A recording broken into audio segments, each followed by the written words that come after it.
sebelumnya membicarakan tentang as-sidqu fil lisan. Jadi kata ulama, al-sidq ataupun kejujuran itu dibagi 6. Ada kejujuran fil qaul, pada perkataan. Ada kejujuran fil niyah, jujur dalam niat. Dan jujur dalam berkeinginan. Dan jujur dalam melakukan yang diinginkan. Kemudian jujur dalam beramal. Dan jujur dalam mewujudkan maqamat agama. Jadi ada 6 semuanya. Seseorang yang bersifat dengan 6 kejujuran ini semua dinamakan siddiq. Sedangkan yang memiliki salah satu dari 6, bisa jadi orang itu jujur cuman pada lisan, maka itu dinamakan shadiqun, bukan siddiq, tapi shadiqun fil lisan. Sebelumnya kita bicarakan tentang kejujuran pada lisan. Itu artinya kejujuran pada lisan yaitu terjadi pada khabar, pada pemberitaan ataupun lafaz-lafaz ataupun perkataan yang mengandung khabar.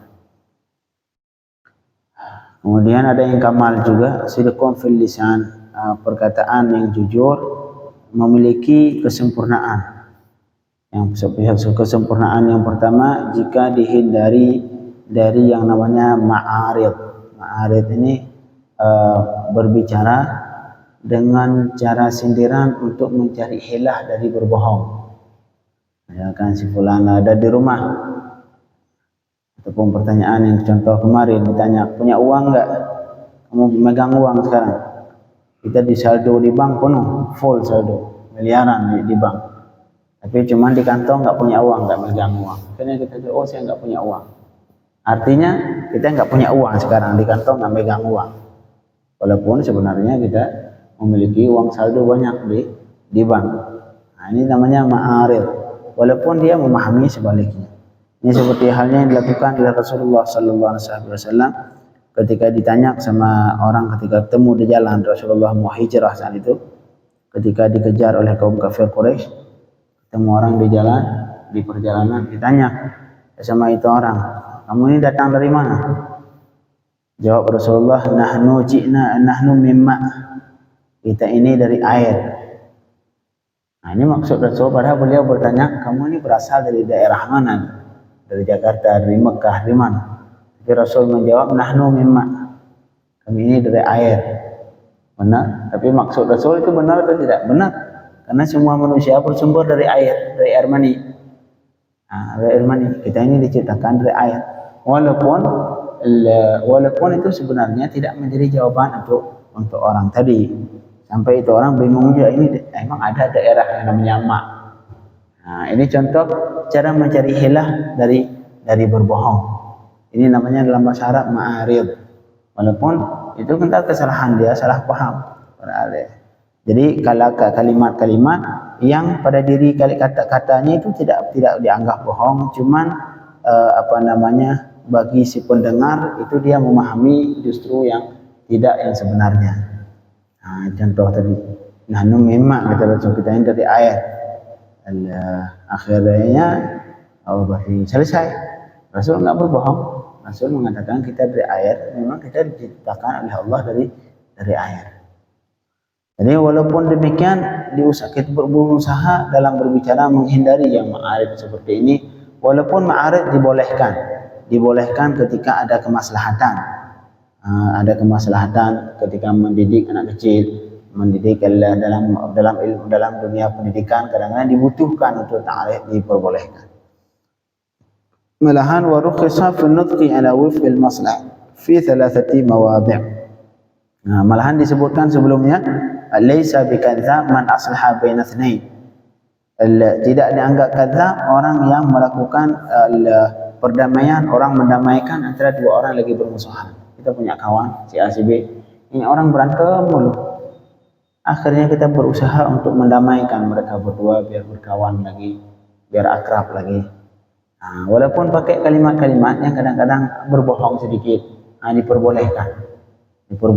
Karena di sini kita datang ke si A, oh masya Allah si fulan tuh baru muji kamu kemarin, bilang kamu begini. Kita datang ke si B, kita katakan hal yang sama. Si A itu Masya Allah muji kamu kemana. Oh, akhirnya mereka bisa jadi dengan dengan perkataan kita mereka bisa berdamai kembali, menjadi akrab kembali. Nah, itu diperbolehkan ketika ada masalah yang seperti itu. Warukhsah dan dibolehkan, artinya dimudahkan dalam syariat.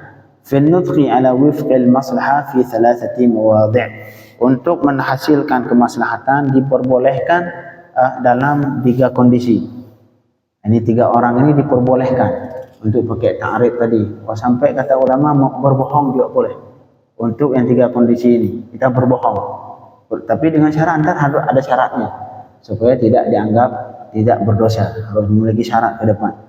Yang pertama yang dibolehkan man aslaha baina tsnain, orang yang memperbaiki hubungan 2 orang. Kita ingin memperbaiki 2 orang bermusuhan, kawan kita, ingin memperbaiki hubungan mereka. Boleh itu. Boleh kita pakai ta'rif seperti tadi, kalimat-kalimat, pakai kata-kata yang seolah-olah yang kayaknya berbohong. Sampai malahan boleh kita berbohong. Itu diperbolehkan berbohong untuk mendamaikan 2 orang yang sedang bermusuhan. Begitu juga orang mangkana lahu zaujatan, yang memiliki 2 istri. Daripada istri A, istri B berantem mulu, akhirnya kita tipu. Oh, si fulan itu istri muji-muji kamu mulu. Datang si istri yang satu lagi, kita bilang hal yang sama. Akhirnya mereka saling akrab kembali. Begitu juga yang terakhir, mangkana fi masalihil harb, orang yang dalam kemaslahatan peperangan. Soalnya kalau kita terlalu jujur dalam berperang, mau kemana? Mau perang di sana, ntar lebih duluan datang musuh, dikepung gitu. Nah, ini berbohong sedikit dalam hal ini, karena perang ini ada istilah namanya al-harbu khada'. Yang namanya peperangan ini adalah penipuan. Harus pandai menipu dalam dunia peperangan. Kalau kita terlalu jujur dalam dunia peperangan, dikepung sama musuh terus. Makanya Rasulullah juga kalau mau berperang itu, beliau tidak terlalu mensareh kata-kata. Oh, saya pengen berperang di tempat fulan, saya pengen berperang di tempat fulan, pengen berangkat ke tempat fulan mau perang. Tidak, disembunyikan. Karena takutnya ntar ada mata-mata dari kaum kafir, dari kalangan musuh yang menjadi mata-mata, dikasih kabar ke kawannya, ke kaumnya. Khawatir juga. Makanya dalam hal berperang, dalam dunia peperangan itu baik kita sembunyikan dengan pakai tauriah seperti tadi, ataupun sampai diperbolehkan berbohong. Al-wasidqu hahuna yatahawwal ila niyyah. Maka kejujuran dalam hal ini memang lafaz kadang-kadang kita sedikit berbohong untuk menghasilkan kemaslahatan diri dalam perdamaian. Maka dalam hal ini dibutuhkan kejujuran dalam niat. Jadi kejujuran saat itu sudah berpindah ke niat. Harus jujur dalam niat. Fala yura'i fihi illa sidqan niyyah wa iradatul khair. Maka saat itu dia tidak memperhatikan kecuali niatnya harus benar dan keinginannya harus benar. Jadi saat itu kita dibutuhkan harus niat, harus jujur. Ataupun keinginan kita harus jujur, benar-benar ingin memperbaiki 2 orang tadi. Nah, itu di saat-saat itu. Walaupun kita memakai kalimat kata yang kadang-kadang dibolehkan, walaupun kita berbohong untuk memperbaiki 2 orang yang bermusuhan, diperbolehkan kita berbohong. Tapi syarat niatnya harus jujur saat itu. Saat itu kejujuran dibutuhkan sudah berpindah dari mulut ke niat. Walaupun mulut kita sudah tidak terlalu jujur lagi, tapi niat harus jujur. Fala yura'a fihi illa sidqun niyyah wa iradatul khair. Maka saat itu tidak diperhatikan kecuali harus memiliki kejujuran dalam niat dan kejujuran dalam menginginkan kebaikan. Kebaikan itu mendamaikan 2 orang. Famahma sahha qasduhu wa sadaqat niyatuhu wa tajarradat lil khair iradatuhu kana sadiqan wa siddiqan kaifama kana lafdhuhu. Maka saat itu ketika niatnya sudah benar, keinginannya sudah benar, dan niatnya sudah benar, wa tajarradat lil khair, dan niatnya khusus untuk kebaikan, memang benar-benar murni untuk mendamaikan mereka. Kita saat itu kita bisa berbicara dengan hati, dengan batin kita masing-masing. Apakah benar niat saya untuk seketika berbohong ini untuk mendamaikan benar-benar supaya mereka tidak bermusuhan lagi atau tidak? Apabila saat itu hati kita benar-benar jujur, apa namanya, niat memang benar-benar murni, kita berbohong tadi untuk mendamaikan dua orang, yang bermusuhan tadi, maka saat itu dia dianggap sadiq, dianggap orang jujur. Jujur kan tadi bohong, walaupun karena itu dibolehkan. Ada beberapa tempat yang dibolehkan berbohong seperti ini. Berbohong untuk kemaslahatan, berbohong untuk mendamaikan dua orang tadi. Jadi 3 tempat ini diperbolehkan berbohong. Yang pertama, orang ingin mendamaikan dua kawannya ataupun dua orang lain yang bermusuhan. Ataupun orang yang memiliki dua istri yang terus marah, terus berantem terus dua. Nah, kita berbohong untuk mendamaikan mereka. Ataupun termasuk dalam mendidik istri kita ini sulit, mak berontak, boleh kita bohong dikit, kamu ini cantik, masya Allah, kita puji-puji padahal enggak, boleh.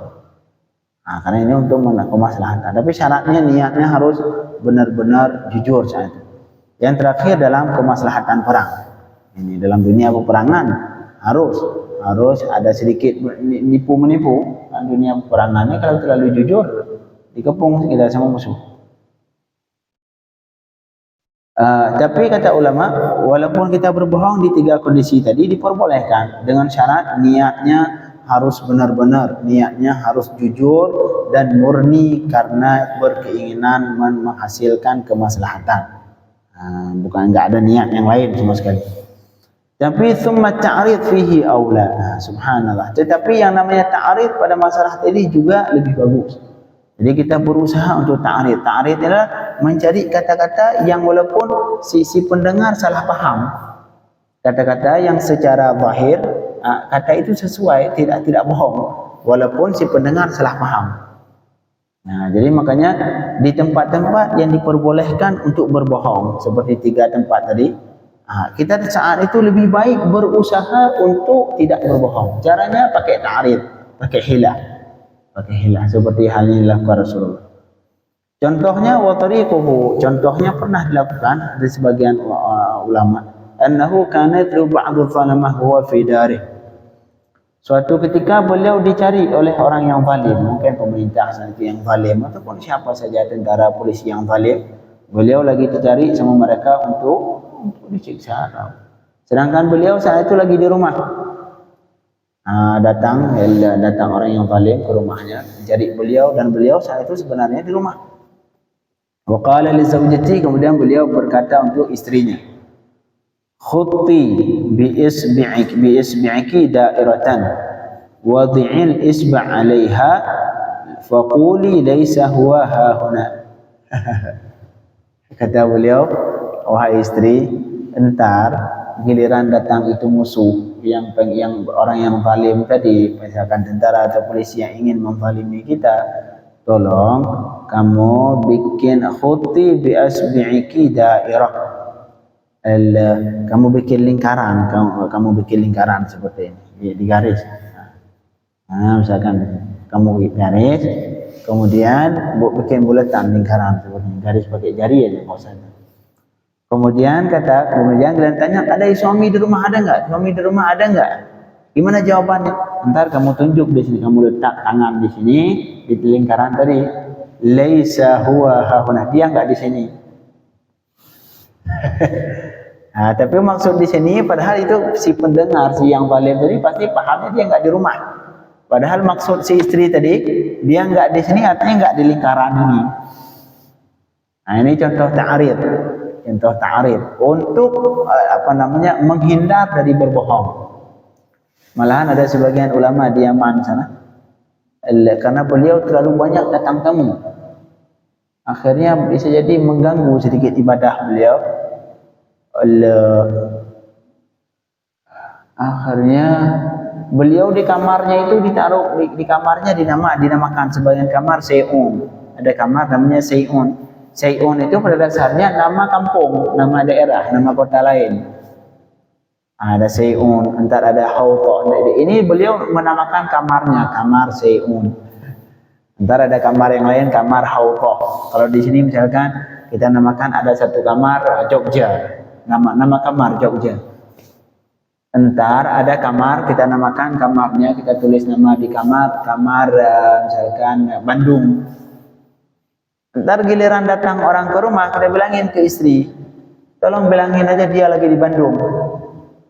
Misalkan datang siapa orang yang zalim seperti contoh ini, dibilangin ke istri, wasiat dia ke istri, ngasih kabarin ke istri. Entar giliran ada si fulan datang yang zalim itu, bilangin aja, kalau nanya saya bilangin saya lagi di Bandung. Padahal beliau enggak, lagi di kamar yang namanya kamar Bandung. Seperti itu. Siasat. Itu namanya apa? Walaupun si yang pendengar tadi memahami bahwa Bandung yang dimaksud adalah Bandung, kota yang Bandung. Padahal beliau tidak, nama kamar itu Bandung. Ada sebagian seperti itu. Karena daripada berbohong, supaya tidak dianggap kita berbohong, pakai ta'rid seperti itu. Subhanallah. Makanya dalam contohnya untuk menolak kezaliman supaya kita enggak dizalimi sama orang lain, giliran misalkan datang tentara yang ingin menzalimi kita yang tanpa sebab, tanpa hak. Solusi seperti itu kata beliau. Entar giliran datang itu mereka, kamu buletin aja lingkaran, bikin lingkaran. Kemudian kamu bilangin ke mereka, dia itu suaminya enggak ada di sini. Maksud di sini kamu tunjuk lingkaran tadi. Kamu letakkan jangan jari di lingkaran tadi, kamu bilang ke mereka, oh suaminya enggak di sini. Walaupun si yang tadi yang memahami pasti maksudnya enggak ada di rumah, padahal enggak, maksudnya enggak ada di lingkaran. Ini contoh bagian dari ta'rid. Wahtaraza bidzalika 'anil kadzib, dan beliau saat itu menjaga dirinya supaya tidak berbohong. Wadafa'at zalim an-nafsi, di samping beliau tidak berbohong, dan saat itu beliau menolak kezaliman supaya tidak dizalimi sama orang lain. Fakana qawluhu sidqan, maka saat itu perkataan beliau dianggap jujur. Wa afhama zalim, walaupun si zalim tadi memahami bahwa beliau tidak di rumah. Beliau sebenarnya di rumah, tapi istrinya pintar. Beliau enggak di sini, maksudnya enggak di sini, enggak di lingkaran tadi. Ini contoh dari ta'rid. Jadi ta'rid ini adalah kata lafaz ataupun kalimat yang kita pakai yang kita ucapkan, tapi si pendengar salah paham. Tapi si pendengar memahami sebalik yang kita maksud. Ini dia untuk menghindar dari kebohongan, supaya enggak bohong. Diperbolehkan. Tapi walaupun diperbolehkan, syaratnya harus jika ada kemaslahatan. Kalau ada kemaslahatan, memang ada saatnya terdesak, dibutuhkan. Seperti yang mau dicari orang zalim tadi, pakai silahkan. Tapi kalau enggak ada kemaslahatan ataupun enggak ada ketujuan sama sekali, enggak terdesak, pakai ta'rid, bahaya juga, jangan. Jadi ta'rid cuman kita pakai diperbolehkan ketika terdesak. Makanya kemarin kita belum pernah kita sebutkan, itu dibolehkan cuman ketika ada kebutuhan dan ada kemaslahatan, seperti halnya mendidik anak kecil misalkan, ataupun supaya dalam peperangan. Itu. Jadi sudah terdesak, tidak ada cara lain daripada berbohong, ya silahkan pakai kalau sudah terdesak. Dan yang mengetahui terdesak atau tidak, ya kita pribadi masing-masing. Jangan kita bisa menghukumi ini saya sudah terdesak atau belum. Terus jangan sampai kita tidak terdesak terus menganggap diri kita terdesak, bermasalah juga di hari kiamat. Makanya saat itu yang dibutuhkan adalah kejujuran dalam niat. Apakah niat kita benar-benar jujur, apakah memang benar-benar sudah terdesak atau tidak.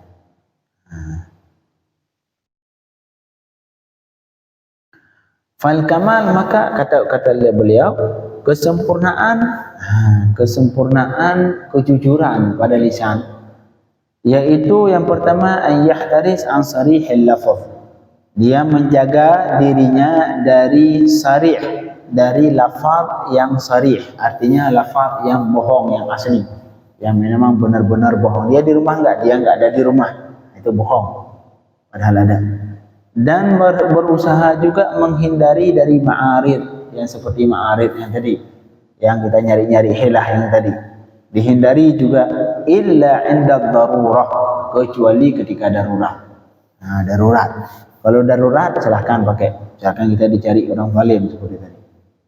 Jangan pakai ta'rid ketika tidak darurat. Kalau darurat silahkan pakai. Misalkan kita udah terdesak, nggak tahu bagaimana, daripada berbohong, ya, nyari hilah seperti tadi. Nyari hilah sedikit supaya tidak berbohong. Itulah keletak kesempurnaan kejujuran yang pertama. Ketika berusaha menghindari dari ta'rid. Nah, dari berbohong sarih, lafaz berbohong tidak, dan juga dari yang berbentuk sindiran, hilah, nyari jalan keluar seperti tadi juga tidak dilakukan kecuali ketika darurat. Nah, baru kita dianggap lisan kita sudah memiliki kesempurnaan dalam kejujuran. Kemudian kesempurnaan yang kedua yang pada lisan, jujur, dianggap jujur. Lisan kita benar-benar jujur, sempurna kapan? Kata al-musannif, wal kamalus tsani, kesempurnaan kejujuran yang kedua pada lisan ketika ayyura'iya ma'na sidqi fi alfadhihi allati yunaji biha rabbah. Seseorang memperhatikan makna kejujuran pada lafaz yang diucapkannya ketika bermunajat dengan Tuhan. Lafaz yang kita pakai untuk bermunajat dengan Allah ketika ruku, ketika sujud, ketika salat, ketika berzikir. Itu lafaz yang kita pakai untuk bermunajat dengan Allah. Saat itu kita perhatikan lafaz yang kita ungkapkan jujur atau tidak. Seperti misalkan kita berkata dalam salat, inna salati wa nusuki wa mahyaya wa mamati lillahi rabbil alamin. Padahal itu maknanya bagus, subhanallah. Inna salati, sesungguhnya salatku. Inna salati wa nusuki, dan seluruh ibadatku haji. Nusuki wa mahyaya, kehidupanku, wa mamati, dan matiku, lillahi rabbil alamin, semua kepada Allah subhanahu wa ta'ala. Nah, ini kita perhatikan harus jujur, jangan ucap sedangkan pikiran kita ke tempat yang lain, berarti itu enggak jujur. Lafaz lisan kita enggak jujur.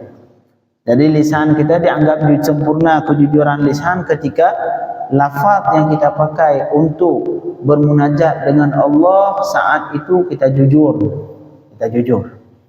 Artinya seperti halnya beliau berkata, wajjahtu wajhiya lilladzi fataras samawati wal ardh. Aku hadapkan wajahku untuk zat Allah yang menciptakan langit dan bumi. Nah, ini lafaz yang kita pakai ketika iftitah ataupun Allahu akbar. Kita mengucapkan ini lafaz yang kita pakai untuk bermunajat dengan Allah. Apakah lafaz ini jujur atau tidak? Nah, kata beliau, fa inna qalbahu, apabila seseorang tadi hatinya in kana munsarifan anillah masyghulan bi amani dunya wa syahawati fa huwa kadhib. Maka seseorang ketika berkata dalam mulutnya inna salati wa mahyaya wa mamati subhana rabbiyal a'la bihamdi subhana rabbiyal a'la bihamdi, semua lafaz yang kita pakai untuk bermunajat dengan Allah termasuk Fatihah, alhamdulillahirabbil alamin arrahmanir rahim maliki yaumiddin. Sedangkan saat itu hati kita tidak terbayang ke Allah sama sekali. Hati kita jauh dari Allah. Masyghul, hati kita sibuk dengan dunia dan syahwat dunia, maka beliau dianggap kadzib, dianggap bohong. Dianggap bohong ini orang. Makanya kita perhatikan supaya tidak dianggap berbohong pada lisan, yaitu jangan sampai ketika lafaz yang kita pakai untuk bermunajat dengan Allah saat itu hati sibuk. Contoh misalkan doa kita panjatkan ke Allah, ihdinas siratal mustaqim. Itu doa paling agung. Ya Allah, tunjukkanlah kami ke jalan yang lurus, agama yang lurus. Sedangkan hati kita sibuk dengan yang lain, enggak fokus. Dianggap kadzib. Maka seseorang, jadi yang kedua, kesempurnaan kejujuran pada lisan yang kedua ketika seseorang memperhatikan kejujuran pada lafaz yang dipakai untuk bermunajat dengan Allah. Jangan sampai kita bermunajat dengan Allah, hati kita ke selain Allah. Itu dianggap bohong, dianggap pembohong. Sama persis seperti misalkan kita berkata dalam salat, iyyaka na'budu wa iyyaka nasta'in. Itu artinya apa? Khusus kepada Engkau ya Allah kami sembah, dan cuma kepada Engkau kami mohon pertolongan. Dan contoh misalkan di ayat di tempat yang lain, ana abdullah, saya ini hamba Allah. Fa innahu, maka sesungguhnya idza lam yatasif bi haqiqatil ubudiyyah wa kana lahu matlab siwa Allah lam yakun kalamuhu sidqan. Apabila kita berkata iyyaka na'budu, ya Allah, cuma kepada Engkau kami sembah ya Allah, tapi yang terjadi hatinya masih berkeinginan dilihat sama orang, masih senang ketika dipuji sama orang, jadi tidak lagi khusus ke Allah. Apabila dia tidak bersifat dengan benar-benar ubudiyah kepada Allah, menghambakan diri kepada Allah, mempersembahkan diri kepada Allah, salatnya khusus ke Allah, tetapi wa kana lahu matlab siwallah, padahal dia ada tujuan lain selain Allah. Nah, dari iyyaka ketika mengucapkan iyyaka na'budu wa iyyaka nasta'in, yang artinya khusus cuma kepada Engkau ya Allah kami mohon pertolongan, cuma kepada Engkau ya Allah kami menyembah, kami berubudiyah. Tapi pada dasarnya dalam salat dia masih ada tujuan yang lain selain Allah, berarti tidak hakikat ubudiyah kepada Allah tidak ada. Maka yang perkataan tadi yang dia katakan iyyaka na'budu dianggap bohong, dianggap pembohong. Lam yakun kalamuhu sidqan, maka saat itu kalamnya tidak dianggap jujur.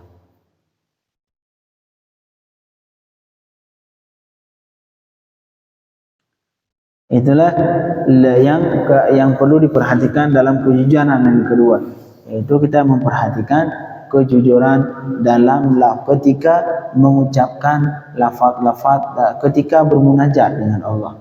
Jangan sampai bermunajat dengan Allah pikiran kita ke tempat yang lain, pikiran kita sibuk dengan yang lain, maka semua lafaz yang kita ucapkan tadi dianggap bohong.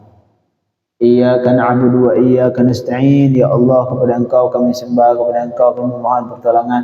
Ini saat itu kita lagi bermunajat dengan Allah, lagi berbicara dengan Allah.